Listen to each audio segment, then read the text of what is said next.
اس ماں کو سمجھیے کہ یہ میرے لیے جنت ہے، اس کی خدمت، اس کے ساتھ خیر خواہی، اس کے ساتھ حسن سلوک، اس کی خدمت اس وقت یہ نعمت ہے۔ رسول اللہ صلی اللہ علیہ وسلم کے صحابی عبداللہ ابن عباس اس لیے کہا کرتے تھے انی لا اعلم عملا اقرب الى اللہ من بر الوالدہ۔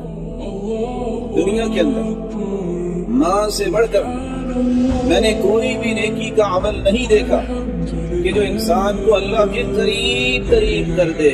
وہ ایک ہی عمل ہے کہ ماں کے ساتھ نیکی کرو، اس کی خدمت کرو، اس سے اچھا رویہ اور سلوک کرو۔ رسول اللہ صلی اللہ علیہ وسلم نے یہ بھی فرمایا، ایک شخص کو جب اس نے کہا کہ میری ماں زندہ ہے، فرمایا فواللہ، اللہ کی قسم، لو ألنت لها الكلام، اگر تم اپنی ماں سے نرمی سے بات کرو، وأطعمتها الطعام، وقت پہ اسے کھانا کھلا دو، لتدخلن الجنة ما اجتنبت الكبائر، تم ضرور جنت میں داخل ہوگے، ہاں کبیرہ گناہوں سے بچ جاؤ۔ رسول اللہ صلی اللہ علیہ وسلم کے گھرانوں میں تربیت پانے والے سیدنا حسن بصری رحمت اللہ علیہ فرمایا کرتے تھے، جب ان سے ہشام بن حسان نے سوال کیا، میں قرآن پڑھتا ہوں، میری والدہ انتظار کرتی ہے کہ کب واپس آئے اور میں اس کے ساتھ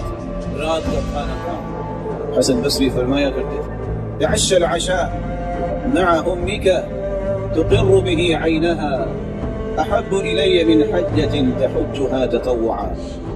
اے ہشام بن حسان سنو، تم نفلی حج کر کے جتنا ثواب لوگے، اس سے زیادہ میرے نزدیک یہ اچھا عمل ہے کہ تم اپنی ماں کے ساتھ بیٹھ کے رات کا کھانا کھاؤ تاکہ اس کی آنکھیں ٹھنڈی۔ یہ قرآن پڑھنے والے کو تلقین ہو رہی ہے۔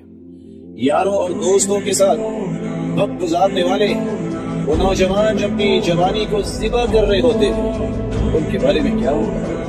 ان کو عشاء کی نماز کے بعد گھر سے نہیں نکلنا چاہیے۔ والدین کو بھی یہ احساس کرنا چاہیے، سکھائیں، سمجھائیں، تربیت دیں کہ رسول اللہ صلی اللہ علیہ وسلم نے تربیت دی کہ نجات تین چیزوں میں ہے۔ اگر کسی کو نجات چاہیے، اپنی زبان کو کنٹرول کر لو، نجات مل جائے۔ اپنے گناہوں پہ اکیلے بیٹھ کے اللہ کے سامنے رو لیا کرو، نجات مل جائے۔ گھر سے صرف اس وقت نکلو جب ضرورت ہو، نماز پڑھنی ہے، دین کا کام کرنا ہے، تجارت کرنی ہے، کام کاج کرنا ہے، اور صورت دیگر وَلْيَسَعُكَ بَيْتُكَ، اپنے گھر میں قرار